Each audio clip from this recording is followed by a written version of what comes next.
The Gardner-Denver air end is a two-stage oil-free compressor unit.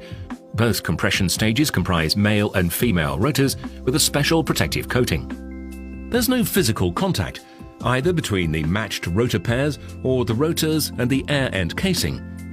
Everything is separated by a precisely engineered air gap. The male rotors of both the first and second stages are driven by a single main gear at the back of the air end. Helical timing gears at the front of both sets of rotors ensure perfect synchronization is kept between the rotor pairs at all times. This means no oil is needed to seal the compression process, making this air end a perfect solution where oil-free compressed air is a critical requirement.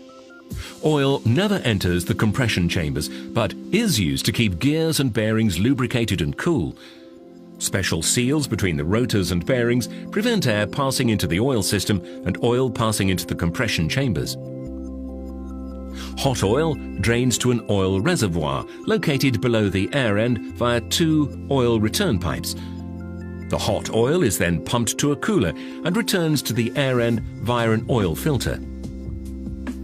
A pressure relief valve fitted to the front of the air end ensures that oil pressure doesn't exceed 2.5 bar or 36 psi. Oil is topped up via a filler pipe at the front of the air end. The compression process is kept cool by a constant flow of water passing through channels that surround the air end rotors. Heat transfers to the water, which is then pumped through an external cooler before returning to the air end. Air enters the first stage via the air intake valve and is trapped between the lobes and flutes on the underside of the compression rotors. As the rotors turn, the volume of the trapped air reduces, compressing the air and driving it towards the delivery port at the back of the air end. After leaving the first stage, the compressed air passes through a pulsation damper, then onto a first stage or interstage cooler. This can either be air or water-cooled, depending on the model of compressor. It's important to cool the air before it enters the second stage, as hot air will have expanded.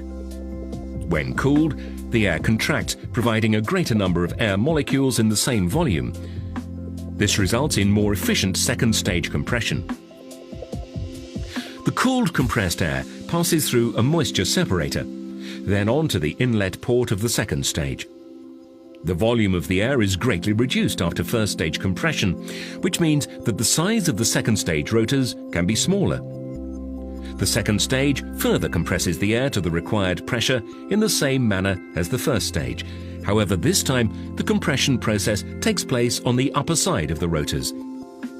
The compressed air exits the air end via a delivery silencer, then through a non-return valve. The air then passes through a final second stage air or water cooling process to ensure the delivery air is at the right temperature. Then, after a final journey through a moisture separator, the air is ready to exit the compressor at the delivery port.